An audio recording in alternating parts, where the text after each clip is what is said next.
Salut Anne-Claire, Salut Tara, comment tu vas aujourd'hui?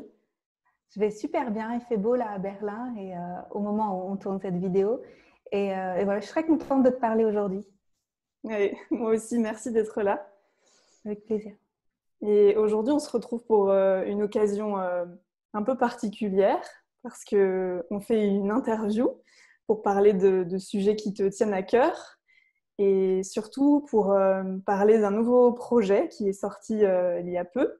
Est-ce que tu peux nous en dire deux mots? Oui, il s'agit de Pawa.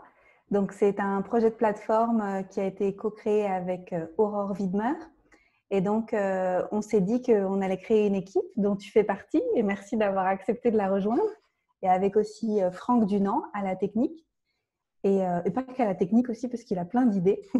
Et donc, on s'est dit qu'on allait co-créer une plateforme pour aider à l'éveil et à acquérir un certain nombre de connaissances qui rendent libres, qui rendent autonomes et qui nous permettent petit à petit d'être de plus en plus à l'aise pour évoluer dans ce monde, pour vivre dans ce monde avec tout ce qu'il a de magique et aussi tout ce qu'il a de bon sens, qui souvent a été oublié en fait dans le programme scolaire et dans ce qui nous a été enseigné par la société, par nos familles et tout ça. Et donc, on vient là, je crois, combler un gap au niveau de l'information, de la connaissance, de toutes les choses qu'on a envie d'apprendre quand on a envie d'avancer sur un chemin d'éveil et d'autonomie. Oui, et l'autonomie, justement, il me semble, c'est une valeur qui est assez importante à tes yeux et dans ta vie. Et on va beaucoup en parler aujourd'hui. Est-ce que tu peux nous dire quelle place ça a, cette valeur d'autonomie pour toi? Qu'est-ce que ça veut dire? Oui, alors pour moi, l'autonomie, alors c'est à plein de niveaux. Euh, D'abord, j'aime beaucoup la liberté. Et pour être libre, il faut que je sois autonome sur plein de choses. Alors, je ne suis pas obligée d'être autonome sur tout, mais surtout sur les domaines qui me tiennent à cœur. Par exemple, on va en parler tout à l'heure, avec la naturopathie, j'ai appris la santé. Et du coup, bah, j'ai moins peur de remettre ma santé dans les mains de quelqu'un d'autre parce qu'en fait, je comprends les réactions de mon corps et je sais je sais faire la différence entre quelque chose qui est grave, qui n'est pas grave. Je sais comment faire pour me réajuster, etc. Et ça m'a donné beaucoup d'autonomie, d'apprendre à être à l'équilibre avec moi et d'avoir les connaissances pour pouvoir comprendre tout ça. Et après, je suis d'une nature plutôt indépendante, voire hyper indépendante. Et je travaille dessus parce que je travaille sur l'interdépendance pour être bien avec les autres, parce qu'en fait, on est une société et ensemble, on co-crée. Et donc, pour l'indépendante en moi, l'autonomie, c'est génial. À chaque fois, je me dis, check, ok, ça, je peux faire toute seule. Check. Et ça, j'adore. Ouais. Mm. Merci. Oui, comme tu le dis, on va beaucoup parler aujourd'hui d'autonomie à la santé, mais aussi d'autonomie émotionnelle. Mais avant qu'on parte sur ces sujets passionnants, est-ce que tu peux te présenter pour les personnes peut-être qui ne connaissent pas ton parcours encore? Oui. Donc, je m'appelle Anne-Claire Méret. J'habite en ce moment à Berlin. Mais je suis plutôt nomade. C'est juste que cette année m'a empêchée de voyager, comme beaucoup d'entre nous. Je suis devenue naturopathe parce que j'ai eu des problèmes de santé à régler. Et puis, je suis devenue auteure. J'ai écrit des livres sur la santé naturelle, une dizaine, dont la naturopathie pour les nuls. Et puis, j'ai aussi creusé tout ce qui était les thèmes de libération des émotions pour apprendre à faire circuler et devenir plus autonome dans notre gestion émotionnelle. Et puis, j'ai acquis des outils de coaching sur ma route pour aider mes clients à se transformer. Mais en fait, pas que mes clients. Tout ce que j'ai appris, c'était pour moi à la base parce qu'à chaque fois, c'était des briques dont j'avais besoin pour pouvoir avancer dans ma vie. Et puis aujourd'hui, je suis coach. Alors, coach pour les professionnels de l'accompagnement. Donc, dans mes clients, j'ai des coachs, des naturopathes, des praticiens de santé naturelle de tous horizons, des profs de yoga, des ostéopathes. Alors, c'est souvent des disciplines qui sont euh, non conventionnelles ou paramédicales, mais très peu de disciplines médicales. Et puis j'adore évoluer dans cette tribu qui sont pleines de bon sens et qui souvent ont un cœur gros comme ça. Et donc ça, c'est une partie de mes activités. Et puis sinon, je continue d'écrire des livres. Alors mon dernier, c'était sur l'amour. Donc je suis le chemin de là où la vie m'emmène. J'écris sur ce qui m'intéresse et j'en fais des programmes, etc. Et puis maintenant, j'enseigne le coaching. Donc c'est une formation qui dure plusieurs mois avec mon propre coach que j'avais avant. Et donc on enseigne sa formation de coaching. Donc j'ai un agenda en général qui est bien rempli et j'adore tout ce que je fais. Je me lève le matin et je suis émerveillée de ce que la vie me propose, en fait, des rôles que j'ai eu à choisir et que j'ai à vivre en fait dans cette vie. Je suis vraiment hyper contente et honorée de vivre tout ça. Voilà, c'est génial. Tu es multi-casquette, à ce que j'entends. Tu as plein Oui. d'activités différentes et c'est très inspirant. Comment est-ce que tu en es arrivé à faire tout ça aujourd'hui? Quel a été le déclic ou qu'est-ce qui s'est passé dans ton parcours de vie pour que tu arrives à la naturopathie, à l'EFT, au coaching? Parce qu'il me semble que tu n'as pas fait ça comme première étude après le bac. Donc, Pas du tout. tu peux nous expliquer un peu plus ce qui s'est passé? Oui.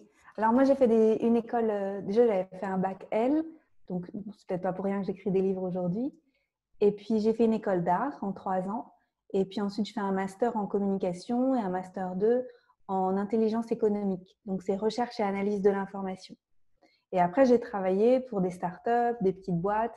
Alors j'ai pas mal galéré, moi, en termes professionnels au début. J'ai eu des difficultés à trouver un emploi. Aujourd'hui, avec le recul, je comprends que c'était parce que j'étais en train de me suradapter à la société, que j'essayais de caler, de rentrer dans une case pour avoir un emploi, etc. Bon, comme tout le monde, j'ai réussi à le faire, mais c'était pas facile. En fait, ça m'a coûté. Je trouvais que c'était vraiment dur. Ça m'a donné beaucoup d'anxiété. Et puis finalement, j'avais trouvé ma place. Donc, vers 29 ans, il m'est arrivé quelque chose. Alors, double peine, j'ai envie de dire. Donc déjà, j'avais des problèmes de sommeil depuis l'enfance. Et j'ai eu vraiment un moment vers 28 ans où j'ai touché le fond de la piscine. Où pour moi, ça a été hyper dur. Et mes problèmes de sommeil étaient devenus trop graves. C'est-à-dire que je me rappelle d'un moment où j'étais allée à un séminaire que j'avais organisé au Maroc pour mon entreprise. Et en fait, je n'ai pas réussi à dormir parce que je partageais la chambre, parce que c'était un lieu nouveau, il faisait chaud, etc. Et non seulement je n'ai pas dormi, mais je n'ai pas mangé parce que je n'avais pas faim, j'étais trop stressée. Quand je suis rentrée, je me suis dit, mais c'est pas possible en fait, les cernes comme ça, mal au ventre. J'étais une boule de stress. Et donc, j'avais déjà essayé un truc parce que c'était un problème qui durait. Mais il y avait une errance médicale, tu vois, les médecins se renvoyaient la balle et puis ils me donnaient des somnifères, des anxiolytiques, des antidépresseurs, des décontractants.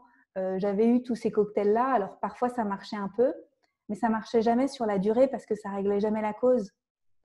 Mais moi, je m'étais jamais intéressée à tout ça parce que je viens pas d'un milieu qui se posait trop de questions sur comment les maladies arrivent, etc.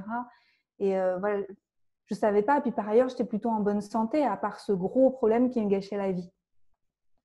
Et puis à un moment, je suis allée à l'hôpital de la Pitié-Salpêtrière, donc il y a un gros service du sommeil là-bas, beaucoup d'attentes, il y a 9 mois à l'époque d'attente, donc je ne sais pas aujourd'hui, mais à l'époque il y avait beaucoup d'attentes. Et là-bas, il y a un professeur du service en fait, qui m'a dit, mademoiselle, vous ne savez pas dormir. Et donc vous allez aller voir cette dame qui est une dame de confiance, qui a une association qui s'appelle la Transat du sommeil, et elle va vous apprendre à dormir. Elle fait de la naturopathie et de la sophrologie. Et là, ça a été le grand tournant pour moi parce que j'ai fait des séances donc, de rééducation au sommeil avec cette personne-là en groupe.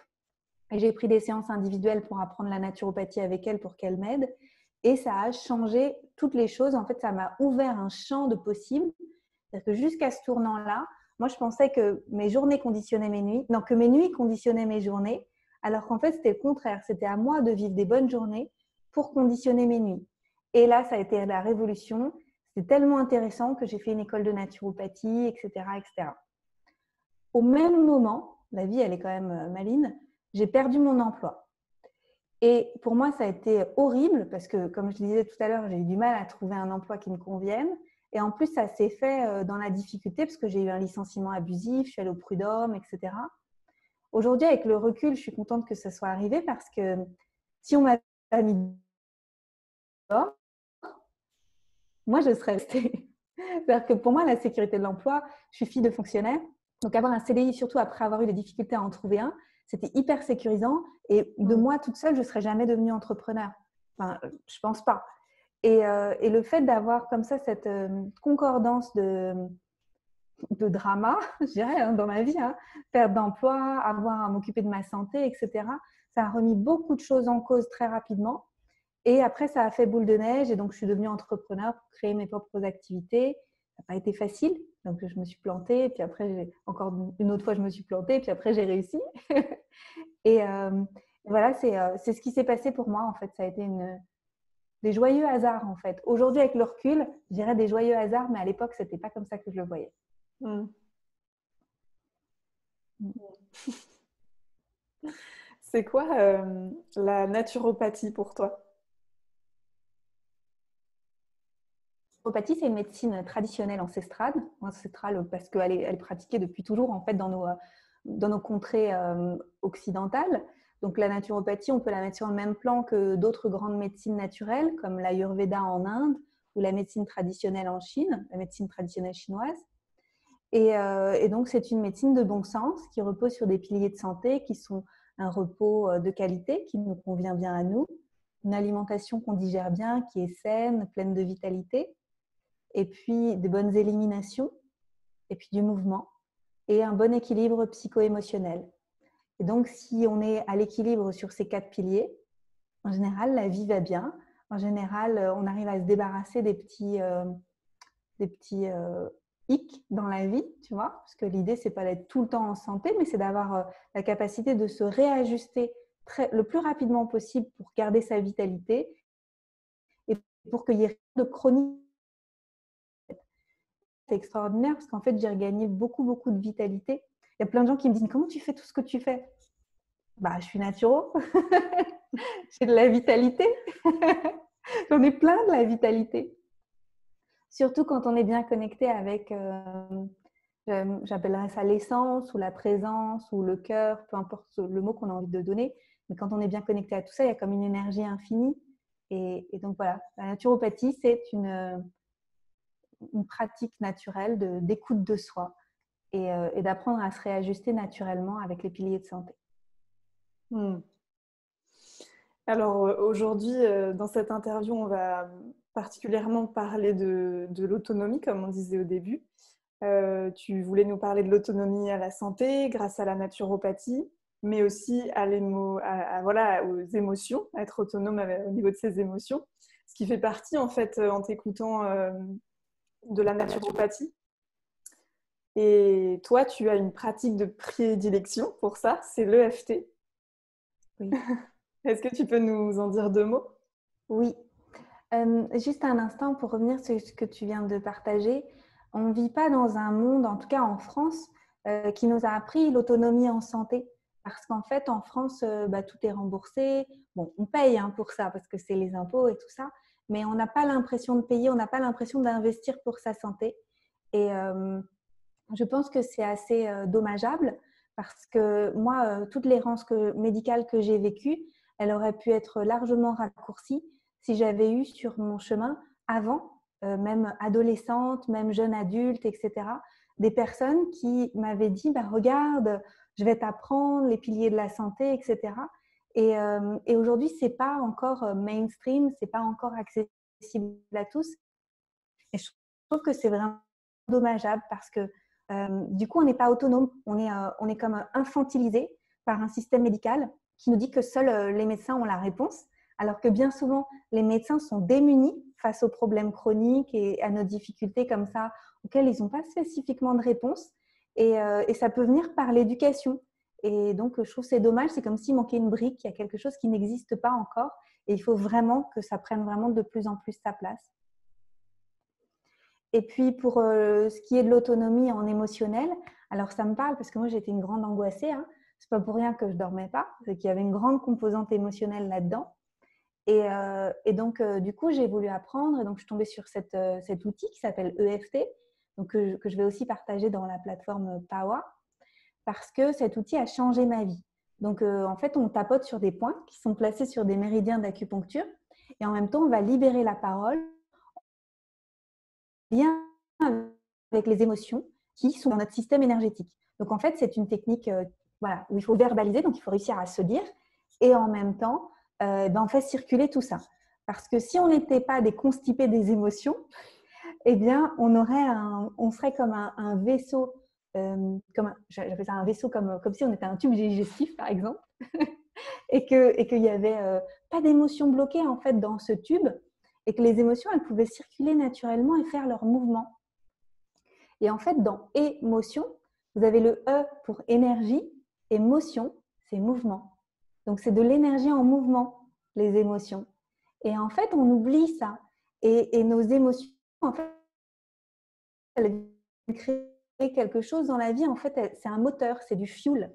Et c'est infini comme énergie, et c'est renouvelable, et c'est écolo, et c'est tout ce qu'on veut. Et donc, c'est à nous de faire appel à cette énergie-là, à ces énergies-là, pour pouvoir être les créateurs de nos vies. Et donc, depuis que j'ai appris cette technique de libération des émotions, que je l'ai appris, donc déjà, je l'ai apprise pour moi, je l'ai apprise pour le pratiquer avec mes clients. Et maintenant, je vois qu'elle se démocratise, que c'est de plus en plus grand. Et je trouve ça super parce que j'ai été sur la plage, là, il y a quelques mois, j'étais en Thaïlande sur la plage, j'ai vu quelqu'un tapoter sur la plage et je me suis dit, mais c'est génial, ça y est, ça bouge, ça change. Elle fait circuler ses émotions, vas-y, continue, c'est super. En fait, ce que je me dis, c'est que si on était tous capables d'arrêter d'être constipés des émotions et d'être plus à l'aise avec tout ça et d'avoir, si on avait tous des outils dans notre boîte à outils pour se sentir émotionnellement, on aurait alors des conversations entre nous qui sont plus saines. Et on pourrait alors co-créer quelque chose de plus beau parce qu'on ne serait pas tout le temps en train de se parler depuis un espace de colère, de rancœur, de honte, de peur. Tu vois, pour moi, ça peut tout changer. Il suffit d'une génération qui sait gérer ses émotions et demain, le monde est complètement différent. Tu vois. Merci, ça me parle beaucoup en tant que anxieuse aussi de terrain, ça me parle beaucoup. Oui, et puis toi, tu pratiques la médecine traditionnelle chinoise et c'est aussi de l'énergie en fait, tout ça. Donc, tu sais ce que c'est quand c'est bloqué dans les méridiens. Tout à fait, oui. Et puis justement, en médecine traditionnelle chinoise, c'est intéressant que tu rebondisses là-dessus parce que l'origine, traditionnellement, pour les Chinois anciens, l'origine de toute maladie est un désordre émotionnel à la base. Donc on en revient toujours au même point. Voilà, tout est interconnecté. Souvent, les gens me disent, mais qu'est-ce qui marche? Qu'est-ce que je peux essayer qui marche? J'ai envie de dire, mais va sur différents niveaux en fait. Tu vas sur le niveau physique, tu vas sur le niveau émotionnel, tu vas sur le niveau énergétique, le niveau spirituel. Et en fait, tu vas voir que si tu abordes tes bugs sur différents niveaux, tu vas voir que tout va se réajuster, que ça va se réaligner et que tu vas te sentir beaucoup mieux très vite en fait. Voilà, on est des êtres multidimensionnels. Et tu disais tout à l'heure que tu étais très busy, tu as beaucoup de choses à faire, tu as un agenda très chargé et pour ça, tu as besoin d'avoir une bonne vitalité au quotidien pour assumer toutes ces responsabilités. Est-ce que tu as des conseils ou des routines que tu as mis en place de naturopathe ou en EFT que tu utilises quotidiennement? Quelle place elles ont ces pratiques pour toi aujourd'hui? Oui, j'ai très peu de routine parce que je suis une grande rebelle et j'aime pas trop les choses qui sont trop contraignantes. J'ai une routine et on la voit derrière moi, je crois que c'est le hula hoop. Je fais un peu de hula hoop à la maison. Je ne suis pas une grande sportive, mais je connais l'importance du mouvement. Donc, du coup, j'en fais quand même tous les matins. J'ai une base d'hygiène de vie qui est très saine. Mais ça fait très longtemps parce que je ne bois pas d'alcool, je n'ai jamais fumé de cigarette, je ne bois pas de café, je n'ai même jamais bu un café de ma vie. Donc, pour moi, c'est assez facile en fait d'éliminer ces choses-là. Après, il y a des choses qui sont devenues évidentes pour moi parce que j'ai appris à écouter ce qui me fait du bien et ce qui ne me fait pas du bien. C'est-à-dire que je mange quand j'ai faim, je ne mange pas quand j'ai pas faim. Et ça a été pour moi nouveau parce que j'avais été, tu sais, polluée par plein de messages. Il faut manger 3 fois par jour. Le repas le matin, c'est le plus important de la journée. Toutes ces choses-là, en fait, qui m'avaient beaucoup conditionnée. et d'apprendre exactement ce dont mon corps a besoin pour être bien, ça a tout changé. Et aussi, moi, j'aime beaucoup le sucré, j'aime beaucoup les gâteaux, les glaces, toutes ces choses-là, le chocolat. Et je ne m'interdis rien. Parce que pour moi, les interdits, en fait, ça me frustre et après, j'en veux encore plus, donc ça ne marche pas. Par contre, j'ai appris à quelle heure je peux le manger et me sentir à l'aise, en fait, et bien le digérer, que ça n'impacte pas sur mes repas, etc., qu'il y ait quand même du mouvement, que ce n'est pas juste avant d'aller se coucher, etc. Et le fait de connaître mon corps, d'avoir su écouter, de connaître la base de la santé naturelle, c'est ça, en fait. C'est plus des subtilités de l'ordre des horaires ou du contenu de mes repas et de m'écouter. C'est ça, c'est ma base. Si on pourrait dire que c'est une routine, c'est ça. Oui, c'est l'équilibre, pas de frustration, retourner peut-être à la simplicité, peut-être que nos anciens avaient. Exactement. Surtout qu'en plus, j'aime pas du tout cuisiner. Donc pour moi, c'est des choses qui sont extrêmement simples en général, ce que je fais, et ça me fait pas perdre du temps. Et c'est quand même très coloré, c'est quand même très joyeux, mes assiettes. Et voilà. En fait, quand j'ai découvert la naturopathie et que j'ai commencé à la partager et que j'ai écrit la naturopathie pour les nuls, il y a plein de gens qui m'ont dit, mais j'adore, c'est pas gris, c'est pas triste, c'est pas austère, c'est pas limitant. Et c'est vraiment cette naturopathie-là que j'ai envie de partager avec le monde, parce que même si aujourd'hui je ne consulte plus en cabinet parce que je me dédie au coaching et à l'accompagnement des accompagnants, en fait, si je n'avais pas eu cette base-là, je ne serais jamais devenue celle que je suis, parce que je n'aurais pas su écouter, je n'aurais pas trouvé ma vitalité, je n'aurais pas compris qu'il y avait toute une autre dimension au monde. Et ça me tient à cœur, en fait, que les gens voient que dedans, il y a beaucoup de joie. Ouais. Je vais faire la transition avec une autre question qui me vient. Selon toi, quel rôle a joué la naturopathie et l'EFT dans le monde de demain, ou d'aujourd'hui déjà, et puis de demain ensuite? Écoute, je pense que le rôle, il est immense, parce que ce sont des disciplines qui permettent aux gens de retrouver leur autonomie. Et après, tu sais, ils sèment des graines et après, ils vont aider d'autres gens à retrouver leur autonomie, qui vont aider d'autres gens à retrouver leur autonomie, etc. Et ça crée comme un grand maillage de personnes qui peuvent de plus en plus être autonomes et plus heureuses dans leur vie.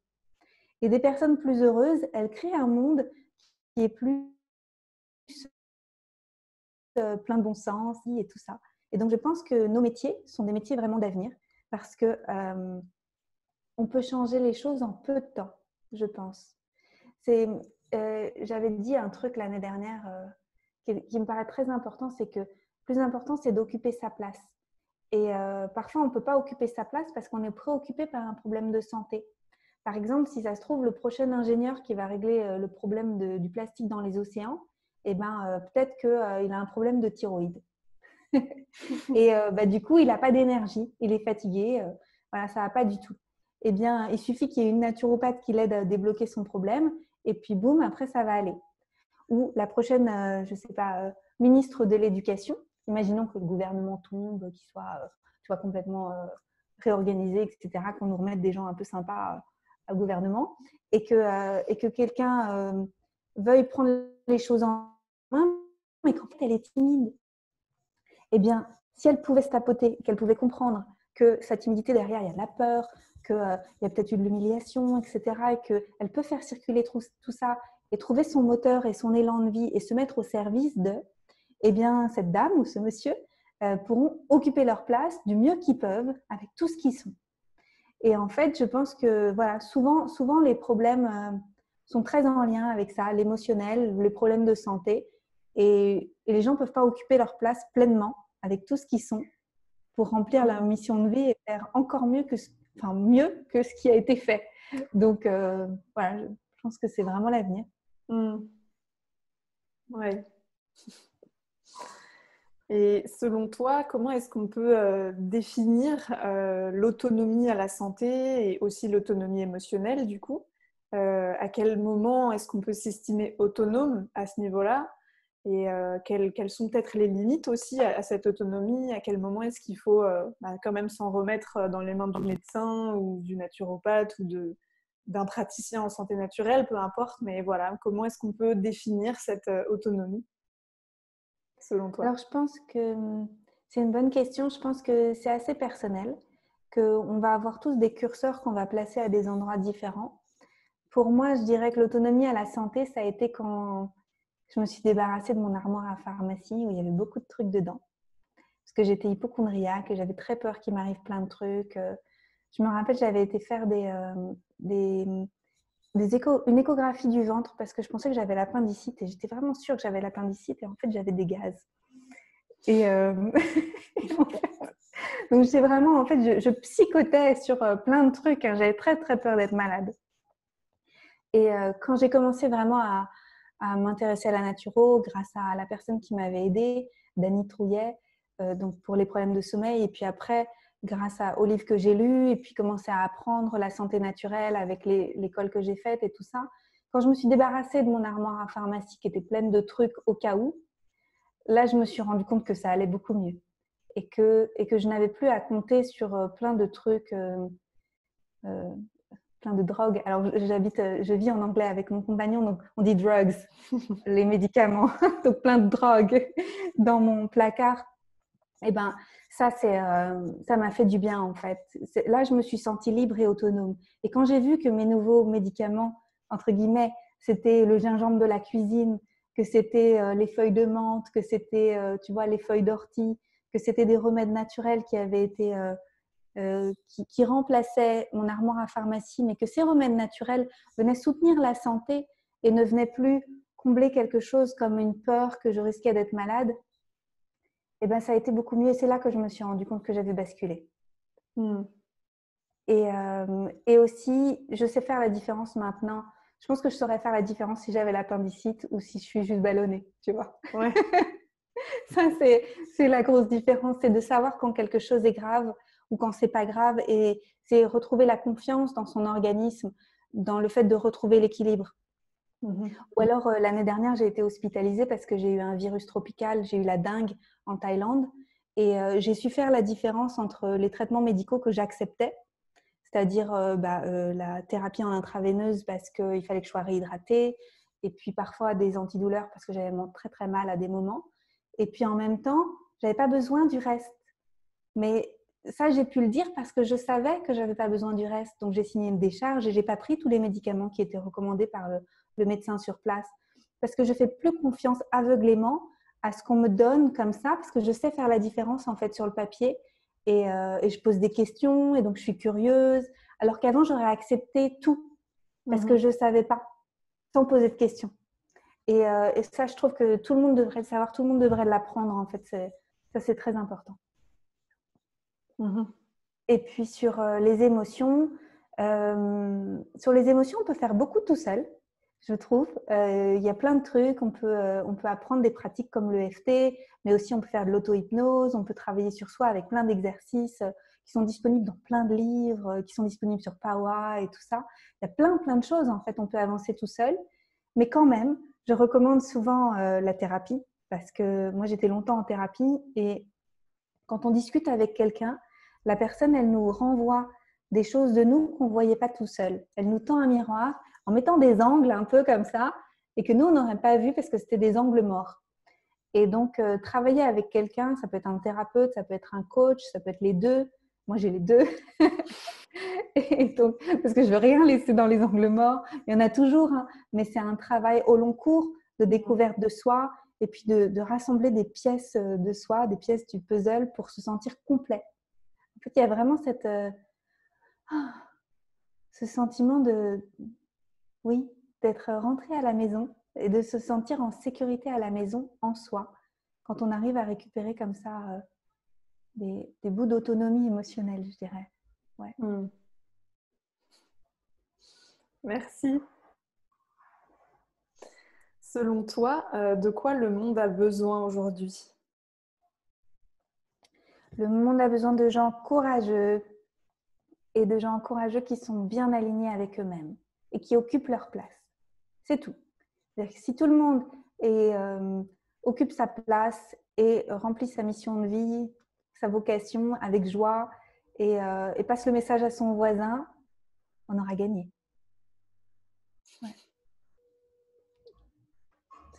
Merci. J'en prie. Il me reste 3 petites questions. Est-ce que tu as un livre dans ton parcours qui t'a inspiré, que tu relis ou quelque chose que tu conseilles souvent, un livre qui t'a marqué dans ton chemin? Alors, il y en a plusieurs, mais spontanément, là, j'ai envie de répondre Anti-cancer de David Servan-Schreiber. Et j'avais lu ce livre, j'avais seulement 24 ans, je crois, donc c'était encore avant que je découvre la naturopathie et tout ça. Et quelqu'un me l'avait donné, ou il était arrivé sur ma route pour une raison ou pour une autre. Et je l'avais lu dans un voyage en train qui durait 8 heures. Et ce livre, c'est un pavé, hein, c'est un truc, Ouais, c'est le il truc est gros, ouais. énorme. Et je l'avais trouvé extraordinaire parce que David Servan-Schreiber, c'était un homme de cœur, plein de bon sens et qui avait fait les connexions qui étaient importantes en fait pour une santé globale. Et même s'il était un scientifique d'un point de vue médecine conventionnelle, il avait tout compris à la médecine traditionnelle naturelle. Et en fait, voilà, il faisait les ponts en fait entre les différentes médecines et c'était déjà de la médecine intégrative. Et si j'y pense maintenant, je crois que c'est parce que j'ai beaucoup d'espoir dans le fait que nous allons co-créer ensemble une médecine intégrée et que ça va peut-être arriver plus vite avec les récents événements. Et je serais heureuse que ça arrive plus vite parce qu'il est grand temps qu'on arrive à mettre ensemble toutes les forces, tout le meilleur de toutes les médecines qui existent pour créer quelque chose en bonne intelligence et qui ne soit pas au service de l'argent, mais qui soit au service de l'humain. Et l'argent suivra. Parce que là où il y a de l'humain qui est heureux et qui est... voilà, là où ça roule, en fait, il y a de l'abondance. Et je suis sûre qu'on peut co-créer ça ensemble. Mm. Est-ce qu'il y a une personne qui t'inspire ou qui t'a inspiré par le passé? Oh là là, il y en a plein. Plein. euh, j'ai souvent fait appel à des archétypes de personnes puissantes de, pour pouvoir me connecter à des énergies fortes, surtout de femmes fortes, pour pouvoir m'autoriser à faire des choses. Mais là, j'ai envie de citer quelqu'un que je connais et que tu connais aussi. J'ai envie de citer Kairo Ra. Kairo, ça a été mon coach, c'est devenu mon ami. Et puis maintenant, je l'aide dans l'expansion de son entreprise parce que donc il a créé une formation de coaching. Et donc, j'enseigne son programme en français. Et pourquoi je le cite? Parce que je pense qu'il a réussi à réunir des choses dans ma tête qui me paraissaient à l'époque un peu antinomiques, à savoir avoir une activité florissante, professionnelle, dans laquelle je pouvais gagner de l'argent et être à l'aise, respecter mon énergie et choisir mes clients, tout ça. Et faire quelque chose qui soit au service du monde, de la santé naturelle, du coaching, du développement humain, etc. Et il a réussi à fusionner quelque chose et que ce soit plus antinomique et que ce soit réuni. Et ça a changé beaucoup de choses dans mon parcours professionnel et dans mon parcours, dans ma façon de voir le travail et de voir ma contribution. Et on a parlé récemment de ce mot contribution et dans contribution, il y a tribu. Et c'est important de percevoir ça parce qu'en fait, on choisit autant les gens avec lesquels on travaille que eux nous choisissent. Et voilà, il s'est passé beaucoup de choses pour moi ces dernières années grâce à Kairo parce que c'est un homme qui a un grand cœur énorme et plein de sagesse. Et voilà, il a réussi à me partager tout ça et j'adore. Donc merci Kairo si tu nous regardes. Merci. Pour moi, ça fait sens de te poser ces questions-là, particulièrement parce que je sais que tu dis souvent qu'avant d'être inspirant, il faut déjà être inspiré. Et du coup, merci de nous avoir partagé tes sources d'inspiration. Avec plaisir. Oui, en fait, c'est une source, en fait, c'est un chemin, c'est un flot. Et souvent, les gens me disent ah, mais je ne sais pas quoi dire, je ne sais pas comment porter ma voix, dire des choses dans le monde. Mais en fait, juste parler de ce qui vous intéresse. Et si ça vous intéresse, vous, parce que vous êtes passionné, certainement qu'il y a d'autres personnes que ça intéresse. Ça m'étonnerait que vous soyez les seuls à aimer ce truc-là dans le monde. C'est impossible. Et alors, forcément, il va se passer plein de choses. C'est une évidence. Est-ce qu'il y a une épreuve qui a marqué un avant et un après dans ton parcours et qui fait que tu en es là aujourd'hui peut-être? Donc, il y a eu pour moi le grand tournant là, vers 28-29 ans de la santé plus la perte de mon emploi. Mais là, j'ai envie d'aborder un autre sujet. Quand j'avais 24 ans, j'ai été victime d'une agression et ça a été très dur et ça aurait pu être très grave pour moi. Et puis, cette agression m'a donné envie de rentrer dans ma coquille et de me cacher pour toute la vie. Et donc, je voulais pas qu'on me trouve sur Internet, je voulais pas que mon nom soit sur Internet. Je voulais pas. J'ai changé de département. Enfin voilà, il s'est passé plein de choses. Ça a été vraiment un grand tournant. D'abord, non pas que j'ai été endormie avant, mais ce moment-là m'a vraiment réveillée parce que je me suis dit si je suis encore vivante et si je suis là, c'est parce que je dois être pleinement vivante. Ça sert à rien d'être qu'à moitié vivante maintenant que je suis encore vivante, tu vois. Et donc pour moi, à 24 ans, là, c'est là que je suis partie à Paris et que j'ai changé ma vie et que j'ai décidé de reprendre encore mes études, etc. à 25 ans à Paris. Et quelques années après avoir digéré cette agression et puis travaillé là-dessus et tout, j'ai compris que ça ne servait à rien de se cacher et que c'était que en fait j'avais les choses en main. Parce que longtemps je me suis sentie démunie, comme si j'avais pas les choses en main. Et en fait tout ça, ce moment-là a joué, ça a été aussi un moment clé parce que c'est pas les autres qui dictent ma vie. Alors, bien sûr, il y a des événements, il y a plein de choses qui se sont passées, mais c'est moi qui choisis. C'est moi qui choisis ce que je fais avec ma vie. Et tant que j'ai encore cette étincelle en moi, j'ai la puissance de choix et la puissance de créer ma vie telle que je l'entends. Et j'entends bien qu'elle soit belle et immense. Et j'entends bien de ne pas me cacher malgré ce qui est arrivé. Voilà, ça fait sens pour moi. Je ne sais pas si j'arrive à l'articuler avec sens pour vous. Si, c'est très clair. Merci de nous partager ça. Pour terminer, j'aimerais te demander si tu as quelques mots à nous partager sur les vidéos que tu as tournées pour Power. Alors, c'est la vidéo sur l'introduction à la naturopathie et sur l'EFT. Oui, alors donc ce sont des vidéos qui sont des vidéos pour acquérir les connaissances de base, pour pouvoir connaître les 4 piliers en naturopathie et pour commencer déjà à avoir plus d'autonomie. Donc bien sûr, ça ne remplace pas le fait d'aller consulter un naturopathe parce que vous allez avoir des informations personnalisées, alors que moi je donne des informations qui sont générales, qui peuvent correspondre à un grand nombre de personnes. Mais vous allez avoir quand même les idées de quelles questions vous devez vous poser pour pouvoir mieux vous écouter et pour être vraiment dans une connaissance de votre corps qui soit plus intime et pour pouvoir trouver déjà les premières pistes pour vous de retour à l'équilibre. Et puis après, si vous êtes curieux, vous irez plus loin. Hein. Qui sait, peut-être que l'année prochaine, vous deviendrez naturopathe. Mais c'est déjà une première porte à pousser. Et puis pour l'EFT, c'est la même chose. C'est la base de l'EFT. C'est comment ça fonctionne, c'est quoi la technique, comment il faut tapoter, comment ça marche, etc. Et ça permet déjà d'avoir les premières clés pour pouvoir tapoter tout seul. Et puis après, par ailleurs, moi, ma volonté, c'est que dans Pawa, il y ait souvent des vidéos EFT qui sont proposées soit par moi, soit par d'autres experts qui vont venir et qui pratiquent aussi l'EFT, parce que je sais qu'il y en aura plein dans Pawa. Et donc, il y aura plein de vidéos sur plein de thèmes. Et je pense que ça va être super. Moi, je rêve d'une génération qui tapote. Hein. Ouais. On va tapoter sur nos visages plutôt que sur nos téléphones, peut-être. L'évolution.